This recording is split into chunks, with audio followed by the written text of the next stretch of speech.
Okay, good morning everyone. Last class में हम लोग कंप्लीट कर चुके हैं हमारी नॉर्मल लेबर। उससे नेक्स्ट सेशन में हमने कंप्लीट किया स्टेजेस ऑफ लेबर एंड आज का जो हमारा टॉपिक है डैट इज़ नॉर्मल प्रिपेरियम। अब नॉर्मल प्रिपेरियम क्या होता है? प्रिपेरियम क्या है? It is a period of average 6 week. जो हमारा प्रिपेरियम है it is a period of average 6 weeks in which state start. ठीक है, 6 वीक्स क्या फेज होता है जिसके अंदर जो कब से स्टार्ट होता है, in which this phase starts from after the expulsion of placenta के expulsion के बाद in which body tissue specially हमारे बॉडी के टिश्यूज स्पेशली कहाँ के pelvic organs returns anatomically and physiologically in pre-pregnant stage। Normal puerperium हमारा क्या है? It is approx of 6 weeks. Start कब होता है? Normal puerperium starts after expulsion of placenta from the body and जब हमारा प्लेसेंटा बॉडी से इविक्ट हो जाता है तो उस टाइमिंग्स पे हमारा नॉर्मल प्रिपेरियम का पीरियड स्टार्ट हो जाता है और जिसके अंदर हमारा body tissue specially pelvic region के, ठीक है, pelvic organs returns in pre-pregnant stage. That is our normal puerperium. Normal puerperium क्या है? एक 6 वीक्स का टाइम पीरियड है जो कब स्टार्टेड होता है हमारा? Start after the expulsion of placenta from the body. जब हमारी बॉडी से प्लेसेंटा इविक्ट हो जाता है, बाहर चला जाता है, निकाल दिया जाता है, उस टाइम से हमारा नॉर्मल प्रिपेरियम का टाइम पीरियड स्टार्ट हो जाता है। और उसके बाद क्या होता है, जो हमारी पेल्विक रीजन के स्पेशली हमारा जो पेल्विक ऑर्गन्स है वो टिश्यूज़ एंड वो ऑर्गन्स दोबारा अपना प्री प्रेग्नेंट स्टेज के अंदर आने लगते हैं। That is called normal puerperium. अब इस चीज़ के अंदर हमारा जो सबसे फर्स्ट स्टेज आता है दैट इज इनवॉल्यूशन। नॉर्मल प्रिपेरियम के अंदर हमारा सबसे फर्स्ट वर्ड आता है इनवॉल्यूशन। इनवॉल्यूशन के अंदर क्या है? हमारी फीमेल के रिप्रोडक्टिव ऑर्गन्स जो हैं, रिप्रोडक्टिव ऑर्गन्स एनाटॉमिकली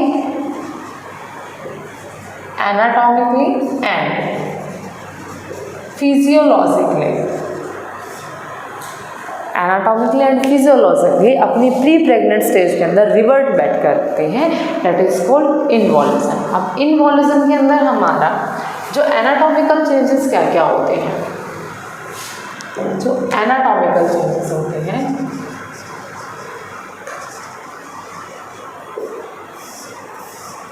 एनाटॉमिकली जो सबसे फर्स्ट होता है हमारा कि जो फीमेल का यूट्रस था, ठीक है, उसमें रिट्रैक्शन और फॉर्म हो जाता है। यूट्रस का साइज़ ऑब्वियसली बढ़ जाता है, 9 मंथ्स तक साइज़ बढ़ रहा होता है, लेकिन उन 6 स्टेजेस के अंदर, ठीक है, जो हमारा इन्वर्सन का फेज स्टार्ट होता है और 6 वीक्स के अंदर क्या है वो दोबारा अपनी रिटर्न फॉर्मेशन के अंदर आ जाता है। उसकी length, width, thickness and weight normally कितना होता है वो, और इन प्रेगनेंसी टाइम पीरियड्स में जो हमारी यूट्रस की लेंथ होती है वो नियर बाय हो जाती है 20 सेंटीमीटर्स। जो विड्थ होती है डेट इज़ फॉर,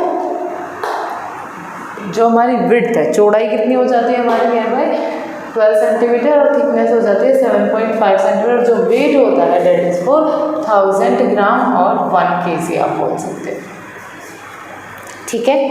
एनाटॉमिकली जो हमारे यूट्रस के अंदर जो चेंजेस आते हैं, जो हमारी यूट्रस की लेंथ है that is near bye of 20 centimetre, जो हमारी विड्थ है चौड़ाई 12 सेंटीमीटर, जो हमारी थिकनेस है यूट्रस की that is for 7.5 centimetre and weight हो जाता है near by 1000 gram that is 1 kg। लेकिन आफ्टर 6 वीक्स ऑफ प्रिपेरियम जो हमारे यूट्रस की लेंथ है that is near by 8 centimetre तो उसकी विड्थ है वो हमारी 5 सेंटीमीटर पे आ जाती है। जो उसकी थिकनेस है डेट इज़ 1.5 सेंटीमीटर। और जो हमारा यूट्रस का वेट है date is for the 60 gram. Clear हो गया? ये होता है हमारा एनाटॉमिकल चेंजेस। ठीक है। After 6 weeks of puerperium, 6 weeks puerperium के 6 वीक्स के बाद जो हमारी लेंथ है that is complete come into the 8 centimetre. जो विड्थ है 5 सेंटीमीटर में हो जाती है, थिकनेस 8 सेंटीमीटर और वेट क्या हमारा 60 सेंटीमीटर हो जाता है। और उसके साथ साथ जैसे सर्विक्स में जो हमारा सर्विक्स क्या है कम्प्लीटली डायलेट हो जाती है। कम्प्लीटली डायलेट होने की वजह से क्या है near by date is for 13 to 14 centimetre dilate होती है। लेकिन उसके साथ साथ फिर क्या है आफ्टर नेक्स्ट डे ही वो 2 फिंगर उसके अंदर इंसर्ट हो सकती है, इतना उसका मार्जिन रहता है।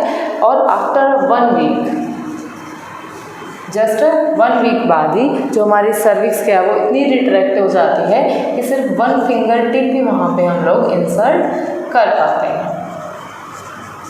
बट ये छोटी है कि cervix completely pre pregnant stage के अंदर नहीं आती।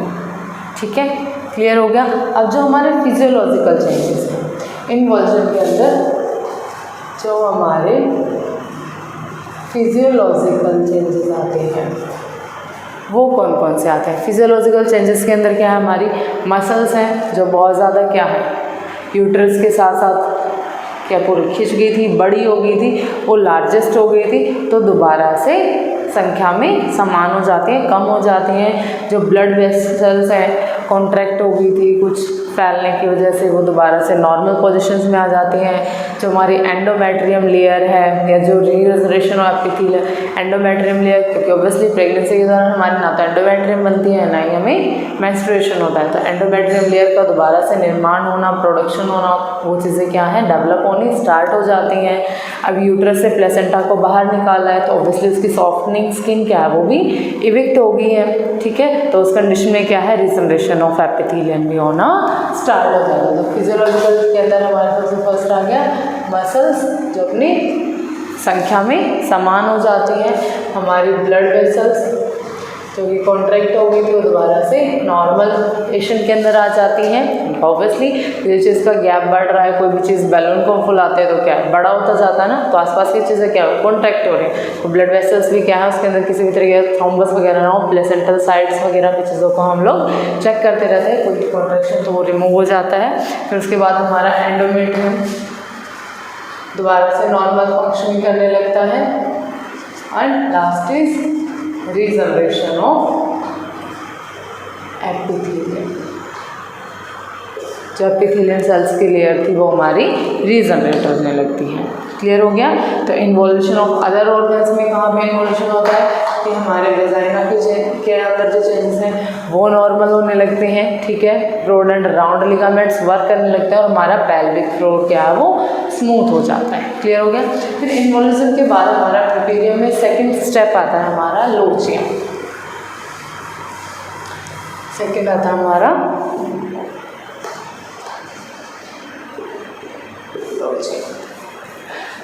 लोचिया क्या है प्रिपेरियम टाइम नियर बाय स्टार्टिंग के, ठीक है, स्टार्टिंग के 40 डेज तक जो डिस्चार्ज फीमेल के रिप्रोडक्टिव ऑर्गन से होता है डेट इज़ कॉल्ड लोचिया। और इसके अंदर हमारे 3 तरीके का जो डिस्चार्ज होता है that is lochia rubra, serosa and alba. Lochia, rubra, serosa and alba. Rubra, serosa and alba. Starting के 1 to 4 डे, शुरुआत के 1 से 4 दिन तक जो ब्लीडिंग होती है that is called lochia rubra. Lochia serosa के अंदर क्या होता है 5th to 9th डे तक जो ब्लीडिंग और डिस्चार्ज होता है डेट इज लोचिया सिरोसा।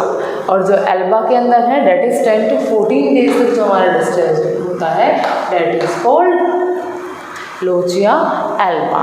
जो हमारा 14 डेज तक जो डिस्चार्ज होता है वो काफ़ी ऑर्डर होते हैं, उसके अंदर स्मेल होती है, फिशी स्मेल बोल सकते हैं, काफ़ी बदबू होती है, ठीक है। उसके बाद स्टार्टिंग में जो क्या है हमारा, जैसे हमारा लोचिया रूब्रा स्टार्ट होता है उस टाइमिंग्स में जो हमारा डिस्चार्ज है, ठीक है, उसका जो फॉर्मेट है वो क्या है, सबसे फर्स्ट स्टार्टिंग में कैसा होता है हमारा, वो एल्केलाइन होता है, लेकिन लास्टिंग वो क्या है, एसिडिक हो जाता है, ठीक है। जो लोचिया रूब्रा है वो हमारा होता है 1 से 4 दिन तक, और 1 to 4 डे के अंदर क्या है वो डार्क रेड कलर का होता है, ठीक है। और उसके अंदर हमारे डिकोडा, वर्निस, फिटल मेम्ब्रेन्स, वो सारी चीज़ें इंक्लूडेड होती है, जिसकी वजह से वो काफ़ी गाढ़ा और डार्क रेड कलर का होता है।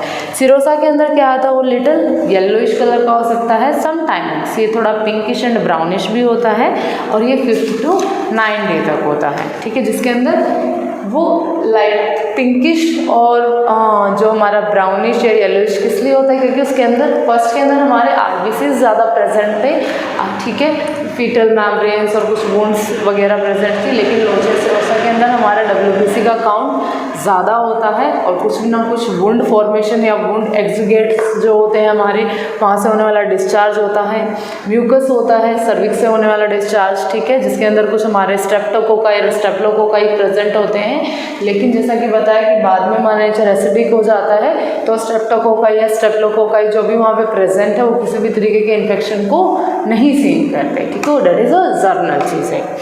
फिर आता है हमारा लोचिया एल्बा, जिसके अंदर आरबीसीज बहुत कम अमाउंट में होती हैं, और वो स्ताव क्या हमारा वाइट कलर का होता है, ठीक है, बिल्कुल लाइट पेल वाइट, जिसको हम बोलते हैं वार्म वाइट भी बोल सकते हैं, पेल वाइट बोल सकते हैं, that is all called lochia.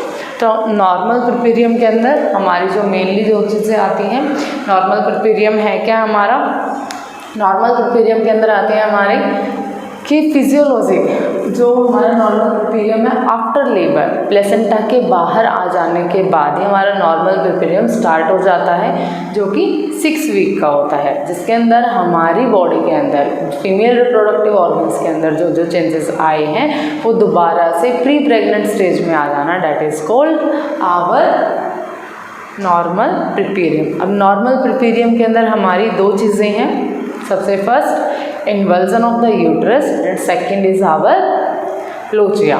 Inversion of the uterus के इन्वर्जन के अंदर हमारा क्या होता है, एनाटॉमिकली एंड फिजियोलॉजिकली हमारे फीमेल के रिप्रोडक्टिव सिस्टम के अंदर जो भी चेंजेस आए हैं वो दोबारा प्री प्रेग्नेंट स्टेज में चले जाना, that's are called inversion. Inversion के अंदर जो एनाटॉमिकली चेंजेस होते हैं कि जो हमारी यूट्रस की लेंथ थी वो 20 सेंटीमीटर तक बढ़ गई थी, जो उसकी विड्थ थी that is for near by 12 centimetre, जो उसकी थिकनेस थी दैट इज़ फॉर 7.5 सेंटीमीटर, और जो वेट था हमारे यूट्रस का दैट इज़ फॉर 1 kg और 1000 ग्राम, वो विद इन 6 वीक्स क्या वो दोबारा अपनी नॉर्मल स्टेजेस के अंदर आ जाते हैं। और वो एनाटॉमिकल प्रिपेरियम के बाद जो हमारा यूट्रस का लेंथ है वो घट के कितनी हो जाती है, नियर बाय 8 सेंटीमीटर हो जाती है, जो उसकी विड्थ है वो 5 सेंटीमीटर रह जाती है, थिकनेस 1.5 सेंटीमीटर तक आ जाती है, और जो वेट क्या हमारे यूट्रस का दैट इज़ नियर बाय 460 ग्राम, ठीक है। फिजियोलॉजिकल चेंजेस के अंदर क्या आ रहे हैं, हमारे जितने भी मसल्स हैं, क्योंकि मसल्स लिगामेंट्स क्या वो लेंथी हो गए थे, बढ़ गए थे यूट्रस के साइज के साथ साथ बढ़ने के, तो वो क्या है दोबारा से नॉर्मल काउंटिंग्स के अंदर आ जाते हैं। हमारी ब्लड वेसल्स जो कि कॉन्ट्रैक्ट हो गई थी वो भी दोबारा से रिकवर कर जाते हैं, करेक्ट हो जाते हैं। एंडोमेट्रियम क्या है अपनी दोबारा से नॉर्मल फंक्शनिंग में आ जाती है, और वो रीजनरेट होना शुरू कर देती हैं, और regeneration of the epithelium cell, जो यूट्रस की एपिथेलियल लेयर थी वो दोबारा से रीजनरेट होने लगती है, that is for physiological changes. फिर नेक्स्ट था हमारा लोचिया। लोचिया के अंदर क्या है, जो हमारे डिलीवरी के बाद फीमेल के रिप्रोडक्टिव ऑर्गन से जो डिस्चार्ज हो रहा होता है, जो ब्लीडिंग हो रही होती है, that is called lochia. Starting के 40 डेज तक जो मेनली ब्लीडिंग होती है दैट इज़ कॉल्ड लोचिया, और वो 3 टाइप्स का होता है जो हमारा डिस्चार्ज होता है। First is lochia rubra, second is lochia serosa, and third is lochia alba. Lochia rubra हमारा फर्स्ट 1 to 4 days, स्टार्टिंग के 4 दिन तक जो होता है that is our lochia rubra, जिसके अंदर हमारा डिस्चार्ज क्या है वो हैवी होता है, डार्क रेड कलर का होता है, उसके अंदर फिटल मेम्ब्रेन, वर्निक, सिरोसास, रेड ब्लड सेल्स वो क्या है ज़्यादा प्रेजेंट होते हैं, ठीक है। और वो स्टार्टिंग में क्या है जो हमारा लोचिया का डिस्चार्ज है वो एल्कलाइन होता है, आफ्टर डेट जैसे जैसे टाइम कट जाता है इन लास्ट वो क्या है वो एसिडिक हो जाता है। जो हमारा लोचिया सिरोसा है इसका टाइम पीरियड 5 to 9 डेज तक होता है, और ये लाइट येलो कलर का या पिंकिश या ब्राउनिश कलर का होता है, बिकॉज ऑफ दिस क्योंकि इसके अंदर आरबीसीज का अमाउंट थोड़ा कम हो जाता है, और हमारी यूट्रस के अंदर जैसे कुछ वोंड एक्जिगेट्स हैं या डब्ल्यूबीसी का अमाउंट उसमें ज़्यादा प्रेजेंट होता है, और म्यूकस लाइक डिस्चार्ज ज़्यादा होता है। जो हमारा लोचिया एल्बा है 10 से 14 दिन तक हमारा क्या है लोचिया एल्बा के अंदर आती हैं चीज़ें, जिसके अंदर हमारा जो डिस्चार्ज है वो टील येलो कलर का होता है, और उसके अंदर आरबीसीज बहुत ही माइनर अमाउंट्स में प्रेजेंट होते हैं। क्लियर हो गया? Thank you class. इस वीडियो को लाइक करें, हमारे चैनल को सब्सक्राइब कर बेल आइकन जरूर प्रेस करें।